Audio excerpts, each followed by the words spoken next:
ഇറാനെ അമേരിക്ക ആക്രമിക്കുമോ? ഇന്ത്യയുടെ മുന്നറിയിപ്പിന് പിന്നിൽ ആ സൂചന തന്നെയാണോ നൽകിയിരിക്കുന്നത്? യുദ്ധം പടിവാതിൽക്കൽ എത്തി നിൽക്കുന്ന ഘട്ടത്തിൽ ഇറാൻ ഒന്നിലധികം പ്ലാനുമായി തന്നെയാണ് അമേരിക്കയെ നേരിടുന്നത്. ഇറാന്റെ ഭാഗത്തു നിന്നും എങ്ങനെയായിരിക്കും ആ തിരിച്ചടി ഉണ്ടാകുന്നത്? അതിന്റെ പ്രത്യാഘാതം എത്രത്തോളം വലുതായിരിക്കും? ഇറാൻ ഭരണകൂടം തന്നെ അഴിച്ചു പണിയുന്ന രീതിയിലേക്ക്, അധികാര സമവാക്യങ്ങൾ തന്നെ മാറ്റിമറിക്കുന്ന രീതിയിലേക്ക് മുന്നോട്ട് പോകുന്നു. മറുഭാഗത്ത് അമേരിക്കൻ സൈനികരെ കാത്ത് അവർക്കുള്ള ശവക്കുഴി തോണ്ടുകയാണ് ടെഹ്റാൻ. ആണവ കപ്പലുകളൊക്കെ തന്നെ കടലിൽ വെറും ശവപ്പെട്ടികളാക്കി മാറ്റുമെന്നാണ് ഇറാന്റെ വെല്ലുവിളി. സൂപ്പർ പവറുകളെ തന്നെ വിറപ്പിക്കാൻ ഇറാൻ പല രീതിയിലുള്ള തന്ത്രങ്ങൾ അമേരിക്കയെ കാത്തിരിക്കുന്നത് ഒരുപക്ഷെ ഒരു വലിയ ദുരന്തം തന്നെ ആയിരിക്കുമെന്നുള്ള സൂചന തന്നെയാണ് ഇറാൻ നൽകുന്നത്. അമേരിക്കയും ഇറാനും തമ്മിലുള്ള സംഘർഷ സാധ്യത വീണ്ടും പുകഞ്ഞുകൊണ്ടേയിരിക്കുന്നു. പശ്ചിമേഷ്യയിലെ രാഷ്ട്രീയ അന്തരീക്ഷം കൂടുതൽ കലുഷിതമായി മാറുകയാണ്.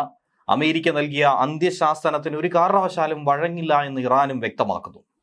ഇറാൻ എന്ന രാഷ്ട്രത്തിന്റെ നിശ്ചയദാർഢ്യം തന്നെയാണ് ഇവിടെ പ്രകടമാക്കുന്നത്. അതോടൊപ്പം തന്നെ ആഭ്യന്തര കലാപം ഇറാനിൽ പൊട്ടിപ്പുറപ്പെടുമെന്നുള്ള ഭീതി തന്നെയാണ് നിൽക്കുന്നത്. ഒറ്റയ്ക്ക് നിന്നുകൊണ്ട് ലോകശക്തിയെ വെല്ലുവിളിക്കുന്ന ആ തന്റെ ഇടമുണ്ടായതിന് പിന്നിൽ പല കാരണങ്ങളും കാര്യങ്ങളുമുണ്ട്. ഇറാൻ ഇവിടെ ഒറ്റയ്ക്കല്ല എന്നുള്ളതാണ് അതിന്റെ ഉത്തരവും. സംഘർഷമുണ്ടായിക്കഴിഞ്ഞാൽ കൊല്ലപ്പെടുന്ന അമേരിക്കൻ സൈനികരെ സംസ്കരിക്കാൻ വേണ്ടി ആയിരക്കണക്കിന് ശവകുടീരങ്ങൾ സ്ഥാപിക്കാൻ ശേഷിയുള്ള ഒരു സ്ഥലം ടെഹ്റാനിലെ സഹ്റ സെമിത്തേരിയിൽ ഒരുക്കിയിട്ടുണ്ടെന്നാണ് കഴിഞ്ഞ ദിവസം ഇറാൻ വീമ്പിളക്കിയത്. ഇറാൻ ഇങ്ങനെ ഒരു സൂചന നൽകിയത് എത്തിയാൽ മരണമുറപ്പ് എന്നുള്ള താക്കീത് തന്നെയായിരുന്നു. ഇറാൻ സർക്കാരുമായി ബന്ധമുള്ള മെഹർ വാർത്താ ഏജൻസിയാണ് ഈ വാർത്ത പുറത്തുവിട്ടത്. ഈ അമേരിക്കയെ മാത്രമല്ല മറ്റ് ലോകരാജ്യങ്ങളെ പോലും ഭയപ്പെടുത്താൻ, ഒരു ഭീഷണിയുടെ മുൾമുനയിൽ നിർത്താൻ തന്നെയാണ് ഇറാൻ ഇതിലൂടെ ശ്രമം നടത്തിയിരിക്കുന്നത്. ഒരുപക്ഷെ അമേരിക്ക ഇറാനെ ആക്രമിച്ചാൽ ഏത് രാജ്യത്ത് തമ്പടിച്ചാണോ അമേരിക്കൻ സേന ആക്രമിക്കുന്നത് ആ രാജ്യത്തെ തന്നെ, അവിടുത്തെ സൈനിക ആസ്തികളിലും അമേരിക്കൻ എംബസികളെയും ഒക്കെ തന്നെ ആക്രമിക്കുമെന്ന മുന്നറിയിപ്പ് കൂടി ഔദ്യോഗികമായി ഇറാൻ പറഞ്ഞിരിക്കുകയാണ്. ഒരു യുദ്ധ ഭീഷണിയായി തന്നെ ഇതിനെ നോക്കിക്കാണാം. ആ രാജ്യത്തിന് തന്നെ ഒരു താക്കീത് കൂടിയാണ്. അതായത് ഇസ്രയേലിൽ അമേരിക്കൻ സൈനിക ബേസ് ഉണ്ട്. ഒരുപക്ഷെ അമേരിക്ക ആക്രമിക്കാൻ തയ്യാറായാൽ ഏറ്റവും അടുത്തുള്ള ഈ അമേരിക്കൻ ബേസിൽ നിന്ന് തന്നെയായിരിക്കും അമേരിക്കയുടെ ആക്രമണം ഉണ്ടാകുന്നത്. അങ്ങനെ വന്നാൽ ഇസ്രയേലിലേക്ക് ഇറാൻ ആക്രമണം ഘടിപ്പിക്കും. അമേരിക്കയുടെ വസ്തുവകകൾ എന്ന പേരിൽ ആക്രമണം നടത്തുമ്പോൾ അതേറെ ബുദ്ധിമുട്ടുണ്ടാക്കുന്നത് ഇസ്രയേലിന് കൂടിയായിരിക്കും. ഇത്തരത്തിൽ മറ്റു രാജ്യങ്ങൾ കൂടി ഭീതിയുടെ നിഴലിൽ കഴിഞ്ഞു പോവുകയാണ്. ഇപ്പോൾ സ്ഥാപിച്ചിട്ടുള്ള താഡ് ഉൾപ്പെടെയുള്ള മിസൈൽ പ്രതിരോധ സംവിധാനങ്ങൾക്ക് ഇറാന്റെ ബലിസ്റ്റിക് മിസൈലുകളെയും ചീവീടുകൾ പോലെ പറന്നെത്തുന്ന കൂട്ടത്തോടെ എത്തുന്ന ഡ്രോണുകളെയും ഒക്കെ ഫലപ്രദമായി തന്നെ തടയാൻ കഴിയുമെന്നാണ് അമേരിക്ക വിശ്വാസം പ്രകടിപ്പിക്കുന്നത്. പക്ഷേ അമേരിക്ക അറിയാത്ത ചില തന്ത്രങ്ങൾ ഇതിനോടകം തന്നെ ഇറാൻ മെനഞ്ഞിരിക്കുന്നു. ഇറാനെ ആക്രമിച്ചു കഴിഞ്ഞാൽ മേഖലയിൽ തമ്പടിച്ചിരിക്കുന്ന എബ്രഹാം ലിങ്കൺ ഉൾപ്പെടെയുള്ള യുദ്ധക്കപ്പലുകൾ മുതൽ പശ്ചിമേഷ്യയിലെ അമേരിക്കൻ വ്യോമ താവളങ്ങൾ, എംബസികൾ, ഇതിനെതിരെ അതിഭീകരമായ ഒരു ആക്രമണം നടത്തണമെന്നാണ് തീരുമാനിച്ചിരിക്കുന്നത്. ഇറാന്റെ പ്ലാൻ ബി ഇങ്ങനെ തന്നെയാണ്. ഇതിന് മുന്നോടിയായി സൈനിക അഭ്യാസങ്ങൾക്കടക്കം ഇറാൻ സൈന്യം തുടക്കമിട്ടത് നമ്മളേവരും കണ്ടതാണ്. മാത്രവുമല്ല, ഒരു സംഘർഷം പെട്ടെന്ന് പൊട്ടിപ്പുറപ്പെട്ട് കഴിഞ്ഞാൽ ഇസ്രയേലിനും അറബ് സഖ്യകക്ഷികൾക്കും മേഖലയിലെ ശരിയായ സംരക്ഷണം ലഭിക്കുന്നുണ്ടെന്ന് ഉറപ്പാക്കേണ്ടതും അമേരിക്കയുടെ ഉത്തരവാദിത്വം കൂടിയാണ്. കാരണം ഇറാനുമായ ഒരു ആക്രമണം ഉണ്ടാകുമ്പോൾ ഒരു ഭാഗത്ത് ഇസ്രയേൽ, മറുഭാഗത്ത് അറബ് രാജ്യങ്ങൾ, ഇവരൊക്കെ തന്നെ ഏറെ സമ്മർദ്ദത്തിലാകും. ഇവരൊക്കെ തന്നെ ഒരു ഭീഷണിയുടെ വക്കിലേക്ക് കടന്നു പോകേണ്ടി വരും. ആ സാഹചര്യത്തിൽ അമേരിക്കയ്ക്ക് ഇരട്ടിപ്പണി തന്നെയാണ് അവിടെ ഉണ്ടാകുന്നത്. ഇനി ആ ഒരു ദൗത്യത്തിൽ അവർക്ക് വിജയിക്കാൻ കഴിഞ്ഞില്ലെങ്കിൽ ഇതുവരെ അനുകൂലിച്ച രാജ്യങ്ങൾ പോലും അമേരിക്കയുടെ ചേരിവിട്ട് അകന്നു നിൽക്കാൻ നിർബന്ധിതരാകും. അതുകൊണ്ട് തന്നെ വളരെ ജാഗ്രതയോടുകൂടി തന്നെയാണ് നോക്കിക്കാണുന്നത്. ഇറാനെ സംബന്ധിച്ച് ഇറാന്റെ ഉന്നത സുരക്ഷാ ഉദ്യോഗസ്ഥനാണ് അലി ലാരിജാനി എന്ന് പറയുന്നത്. സൗദി അറേബ്യ, ഖത്തർ, UAE എന്നിവ ഉൾപ്പെടെയുള്ള രാജ്യങ്ങളിലെ ഉദ്യോഗസ്ഥരുമായി ഇക്കാര്യം വ്യക്തമായി തന്നെ ചർച്ചയിലൂടെ ഇദ്ദേഹം പറഞ്ഞിട്ടുണ്ട്. നിങ്ങൾ സൂക്ഷിക്കുക, അമേരിക്കയുമായ ഒരു ആക്രമണം ഉണ്ടായാൽ അത് നിങ്ങൾക്ക് കൂടി ഭീഷണിയായി മാറുമെന്നുള്ളതാണ് ഈ മുന്നറിയിപ്പിൽ പറയുന്നത്.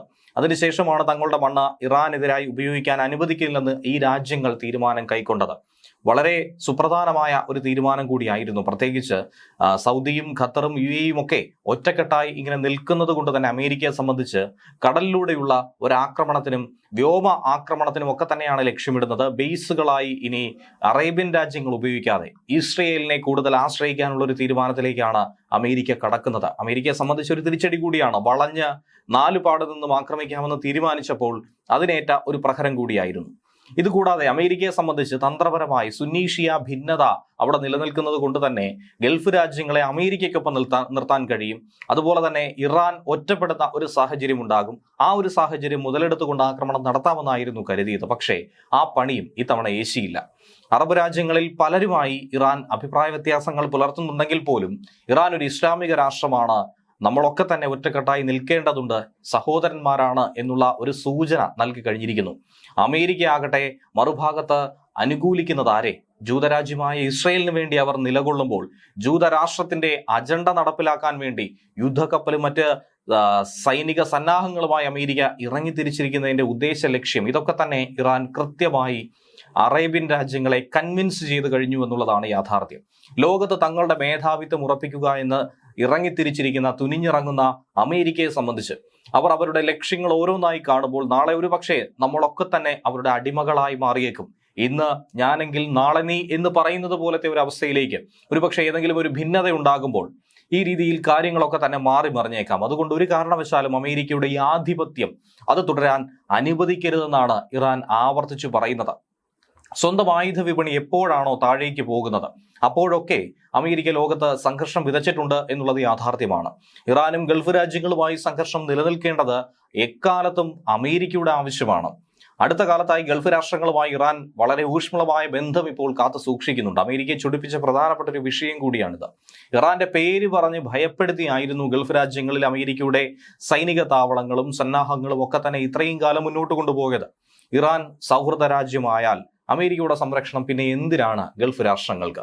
ട്രംപിന് വളരെ വ്യക്തമായി അറിയാം, അമേരിക്ക വളരെ കാലമായി പയറ്റുന്ന ഒരു തന്ത്രം കൂടിയാണിത്. അമേരിക്കയുടെ ഈ അജണ്ടയെ തുറന്നു കാട്ടുകയാണ് ഇറാൻ. അതേസമയം ഇനി സംഘർഷം ഉണ്ടായിക്കഴിഞ്ഞാൽ ഇറാന്റെ ആക്രമണത്തെ പ്രതിരോധിക്കാൻ വേണ്ടി അമേരിക്കയും അവരുടെ സൈനിക താവളങ്ങളും എംബസികളും സ്ഥിതി ചെയ്യുന്ന Jordan, Kuwait, Bahrain, Saudi, Qatar തുടങ്ങിയ രാജ്യങ്ങളിലേക്ക് കൂടുതൽ താഡ് ബാറ്ററിയും പാട്രിയറ്റ് വ്യോമ പ്രതിരോധ സംവിധാനങ്ങളും ഒക്കെ അയച്ചു കഴിഞ്ഞിരിക്കുന്നു. എത്രത്തോളം അത് ഫലപ്രദമാകും, ഏത് രീതിയിലായിരിക്കും ആക്രമണ രീതി എന്നൊക്കെ തന്നെയുള്ള ചോദ്യങ്ങൾ ഇതിനോടകം ഉയർന്നു കേൾക്കുന്നുണ്ട്. ഇറാൻ സൈന്യം രണ്ടും കൽപ്പിച്ചിറങ്ങിയാൽ അമേരിക്കയ്ക്കും ഇസ്രയേലിനും അത് വലിയ ക്ഷീണമായി തന്നെ മാറും എന്ന കാര്യത്തിൽ സംശയമില്ല. ഇറാൻ വിജയിക്കുമെന്നുള്ളതല്ല, മറിച്ച് ഇറാൻ ഏൽപ്പിക്കുന്ന പ്രഹരം അത് അതികഠിനമായിരിക്കും. അത് താങ്ങാനുള്ള ശേഷി ഈ രാജ്യങ്ങൾക്കുണ്ടാകുമോ?